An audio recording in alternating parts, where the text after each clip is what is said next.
Hello दोस्तों, स्वागत है आपका एक बार फिर से हमारे यूट्यूब चैनल भारत की बात में। तो आज हम बात करने वाले हैं एक ऐसे टॉपिक पर जो कि पिछले कई दिनों से बहुत ज़्यादा चर्चा में है। ठीक है, और उसका नाम है, वो टॉपिक है चाइनीज़ रिसर्च शिप, जिसको कि बहुत सारे लोग जो चाइनीज़ स्पाई शिप भी बोल रहे हैं। तो अब जान लेते हैं इसके ये जो स्पाई शिप है उसके बारे में जान लेते हैं कि इतना ज़्यादा चर्चा में है क्यों। तो ये जो रिसर्च शिप है वो जो चाइना का रिसर्च शिप है वो बनाया गया था इस पर्पस के लिए, जिससे कि जो सैटेलाइट्स जो लॉन्च होती हैं चाइना से, ठीक है, या फिर जो मिसाइल्स वगैरह होती हैं उनको ट्रैक करने के लिए, और जिसकी रेंज जो है वो लगभग 700 किलोमीटर है। मतलब 700 किलोमीटर के रेडियस में ये किसी भी चीज़ को ट्रैक कर सकता है, या ऐसा भी बोला जा रहा है इवन ये कोई भी आवाज़ को भी सुन सकता है इस रेडियस में। तो अभी पिछले कई दिनों में ये न्यूज आ रही थी कि ये जो रिसर्च शिप है वो जो श्रीलंका का हम्बनटोटा पोर्ट है वहाँ पर आने वाला है। ठीक है, और जो हम्बनटोटा पोर्ट है वो चाइना ने 99 ईयर्स के लीज पर लिया है, किससे? श्रीलंका से। अब श्रीलंका ने इसको क्यों लीज पर दिया है? क्योंकि जैसा कि हम सभी जानते हैं, जो चाइना की एक पॉलिसी रहती है कि जो भी गरीब देश हैं, ठीक है, पुअर कंट्रीज हैं, उनको पहले तो लोन दो, ठीक है, डेवलपमेंट के नाम पर, और बाद में जब उसको रीपेमेंट न कर पाए लोन तो क्या करो कि उनकी ज़मीन हड़प लो। ठीक है, कि आप ये चीज़ अब हमें लीज पर दे दो बदले में कि आप अपना लोन रीपेमेंट नहीं कर पाओगे। और ऐसा ही हुआ कहाँ पर? हम्बनटोटा पोर्ट पर। तो जब इंडिया को इस बारे में पता लगा तो जो इंडियन अथॉरिटीज़ हैं उन्होंने अपना जो कंसर्न है वो श्रीलंकन गवर्नमेंट के सामने रखा। ठीक है, और श्रीलंकन गवर्नमेंट को बोला कि आप इसे अपने जो पोर्ट है अपना हम्बनटोटा पोर्ट उस पर ना आने दें।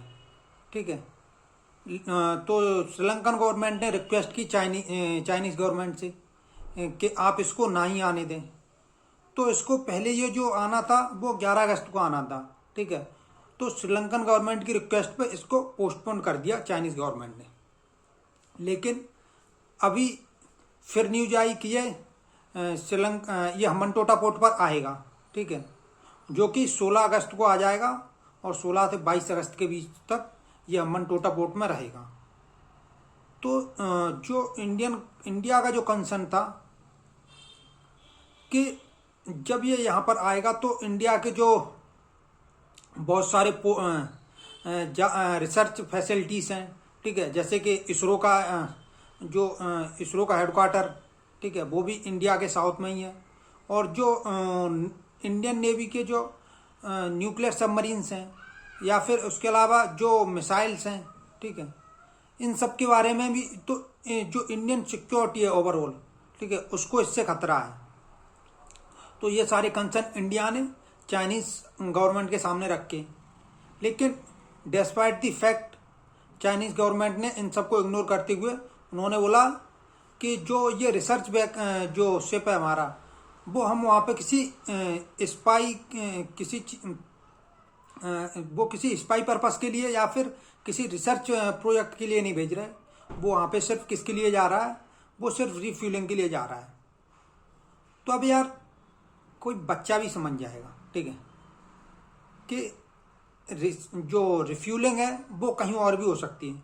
ऐसा नहीं कि सिर्फ हम्बनटोटा पोर्ट पर ही हो, श्रीलंका में ही हो, ठीक है, वो चाइना में भी हो सकती है। वहाँ पर भी बहुत सारी रिफ्यूलिंग फैसिलिटीज़ हैं। तो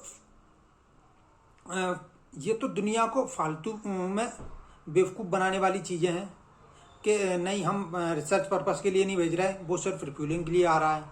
ठीक है, तो अब इंडिया को क्या करना है? तब इंडिया को करना ये होगा कि फ्यूचर में हम अपनी जो डिफेंस और जो सिक्योरिटी है उसको प्रोटेक्ट करने के लिए हमें भी अपने जो रिसर्च एंड डेवलपमेंट पे ध्यान देना होगा। ठीक है, जिससे कि हम आगे फ्यूचर में ऐसी किसी भी अगर कोई भी थ्रेट होता है, ठीक है, इंडियन डिफेंस के ऊपर, तो हम उसको क्या कर सकें? ओवरकम कर सकें। ठीक है, थैंक यू।